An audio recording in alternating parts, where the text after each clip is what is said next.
may be a turning point where we will hear the voice of the Lord speak to us. Pray for us. Followed up with people saying good things about this man. Indeed, he lived a great life. He showed up for his people in the times they needed him. Duty, decency, reliability, honor, dignity, respect. These are all qualities that this great man held in high esteem. He was a serious and disciplined man, but he could never resist the opportunity to have a laugh with friends and loved ones, giving half a chance. When the day of toil is done, when the race of life is run, Father, grant thy wearied one rest forevermore. Methodist hymn book 975. The late Emmanuel Nehemiah Thompson Addo was born on the 23rd of February 1948 to the late Mr. Henry Akwe Addo of Sempe and the late Mrs. Mercy Odoko Addo Nee Thompson, daughter of the late Nee Asre Ayite II Asre Manche. He was the fifth born among the total of 7 male only children. 3 of them, Bodwin Alote Addo, Richard Saka Addo, and George Adokwe Addo, have predeceased him. Remaining 3 brothers, Hector Alote Addo, James Edmund Adwai Addo, and Anthony Nee Saku Addo. He was a big baby at birth, and rapidly gained further weight in his infancy because of easy access to lactogen and cow and gate milk powder. There was a reason to why these products were easily available at the time. These items were donated by family members who attended his outdooring ceremony. It turned out that most of the donated milk powder was from looted items from the routes that followed the 28th of February crossroad shooting at Osu. 3 days after his birth, he literally became a lactogen baby. He was called Osofo by all who came in contact with him, and very few were aware of his real name, given during his outdooring, which was Nimai. Our late grandmother, Mrs. Emma Adifio, who chose names that will determine our future professions in childhood. Miraculously, the first 3 titles of lawyer, doctor, and engineer were realized. As predicted, Nimai was titled Osofo, and although he never became a pastor in his life, we believe he still has the ambition to achieve this in his next life. He was also christened as Thompson Addo in recognition of his mother's family name. Following the politically engineered and vindictive transfer of our late father to Takoradi in 1955, Osofo then went to stay with his then newly married uncle and godfather, Mr. Selwyn Thompson Addo at Adedenko. He later became the only brother of his uncle's beautiful daughters, and he boasted about them at every opportunity. Education. He started his primary education at St. Pei Government Boys School. In his second year, he was skipped to the next class because he was found to be academically a cut above his classmates. He continued to Kingbu Government School, then called the Railroad School, and then followed his success at the Common Entrance Examination. He then proceeded to Accra Academy for his secondary education. He obtained his GCE O-level certificate in 1965. He then then took a break in his education and worked from 1966 to 1970 as a bank clerk with Ghana Commercial Bank. In 1970, he left Ghana for the UK to pursue a course in accountancy. He initially took a course in psychology and nursing, and so he worked part-time as a psychiatry nurse from 1973 to 1980 to help finances and accountancy studies. He successfully completed his course in accountancy and qualified as a chartered accountant, ACCA. The work experience. After successfully qualifying as a chartered accountant, he went and worked as an accountant for Morris and Barclay UK from 1978 to 1980. He then went on to work for the Commission for Racial Equality UK from 1981 until 1982, when he decided to move to greener pastures in Zambia, working for Nambord and other companies. After his working stint in Zambia, he returned to Ghana in 1989 and worked as a chief accountant with Ghana Bauxite Company that was based in Awaso in the Western region. He then moved on from there and went to work as a general manager for Umaco, Ghana, which then became Saga Ghana based in Tema. He finally moved on to work as a consultant with SEM Ghana until his untimely passing. Social life. Osofo was a born leader and always played a big man. For him, what mattered most was the size within the family, among friends, and even at work. All that mattered was the big size, and the age was no problem to him. He always had the last word in any discussion or arguments. He loved good food.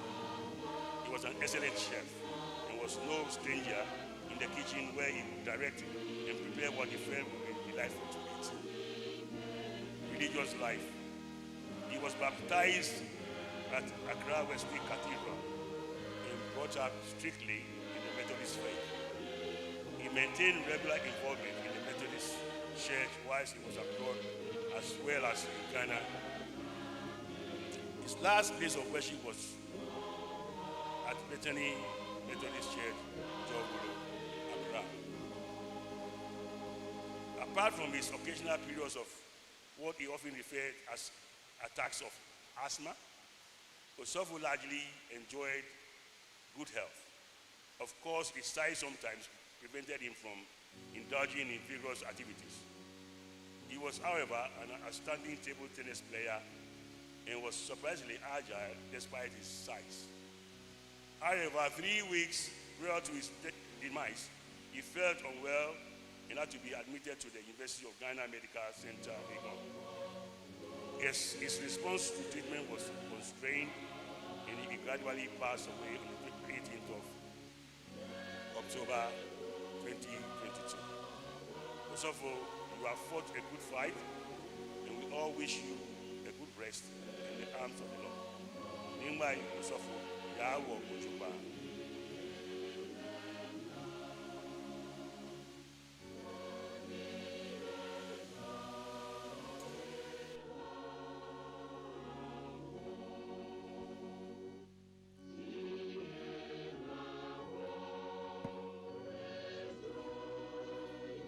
Tribute from the wife.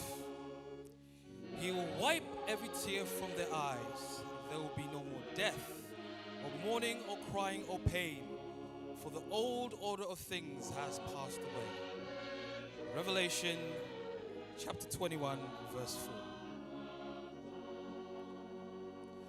I first laid my eyes on Tommy, as I affectionately call him, when he first walked into my father's house in the United Kingdom. I strangely knew some of his brothers, except his younger brother Adwaye. His younger brother Adwaye was close friends with my older brother, and he asked him about me. Adwaye told him to go straight to the lion's lair and boldly ask for me. You would think that my dad will have given him a frosty reception when he first walked in our house. However, Tommy's charm cajoled them cajoled him into the anticipated first introduction. I was not too enthused about this extremely confident man walking into my father's house and asking to speak to me. Through our first conversation, I noticed his remarkable intelligence, knowledge, confidence, and charming personality. I have to say, the man was extremely well dressed, and that definitely caught my attention. I was also attracted to his beautiful smile. Typically, as most women, I initially pretended that I was not interested and told him not to come and look for me again. This is where I have to give kudos to Tommy's tenacity and persistence. He decided to not heed my request and still kept popping his head through my father's door to ask for me. It must be said that I did admire his perseverance. So I finally decided to accept his invitation to join him to go to a Christmas party. At the party, he made me feel very special by introducing me to everyone at the party. The man was on cloud 9. We finally got married on August 30th, 1975, and our beloved sojourn began. I am so thankful to God that he blessed me with a man like Tommy. He was a pillar of strength, both in manner and stature.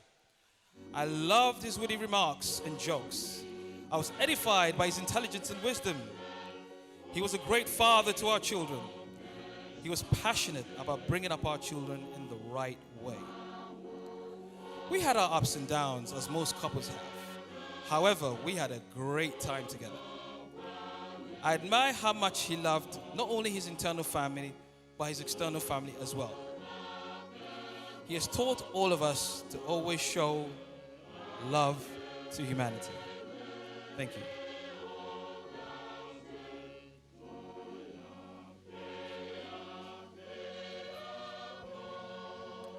My mistake.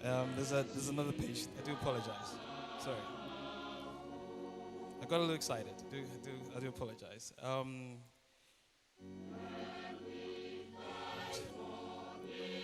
He was an exceptional entertainer and a true connoisseur of the culinary arts.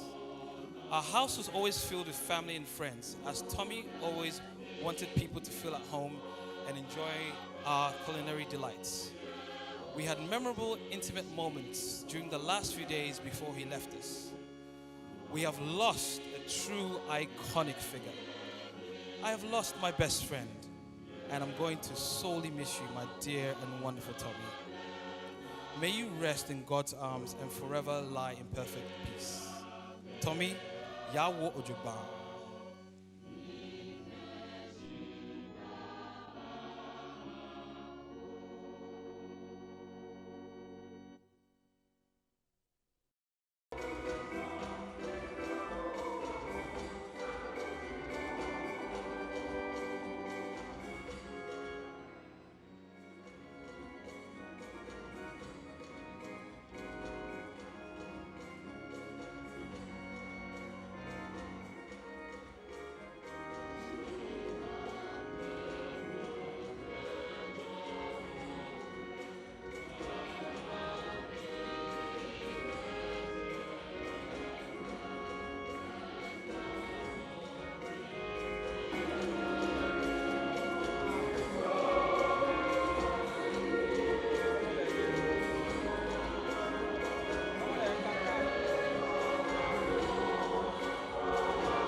Through all the changes, of life in trouble, enjoy the praises of my God. Trust in my heart,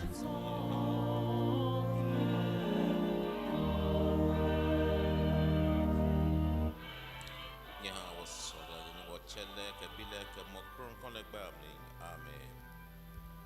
None on the more fear disciple come palo. Living in what bow here, your whom we feel momly.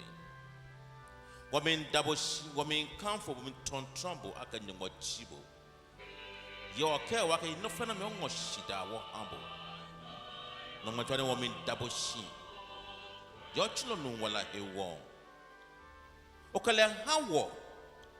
The Beni Sabo here over Jelabona for air joy, ye nutimo in fiamly. Into worker, oh, you will a donkey, Anaka Walane. Nintone Banaka, about Domo Wuku. Eba fe nanyo. Eba nanga ba shwo shwe. Nincho, mene grene yane. Eshi ame fe yes is Yehowa. Okamengu oden gwa chwa neme. Nincho okamengu.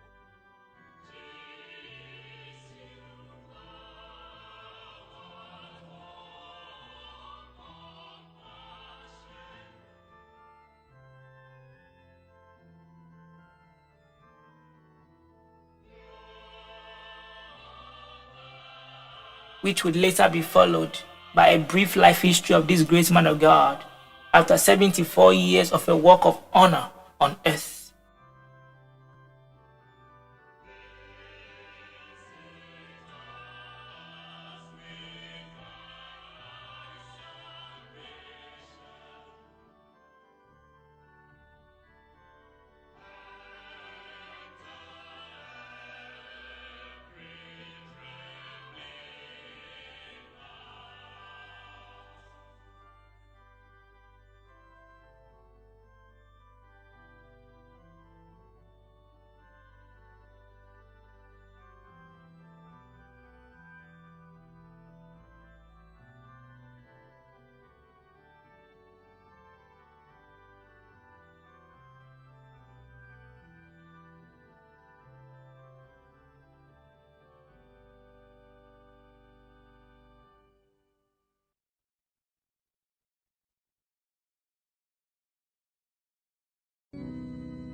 A remarkable figure, an excellent work, a glorious memory in years to come. What a life!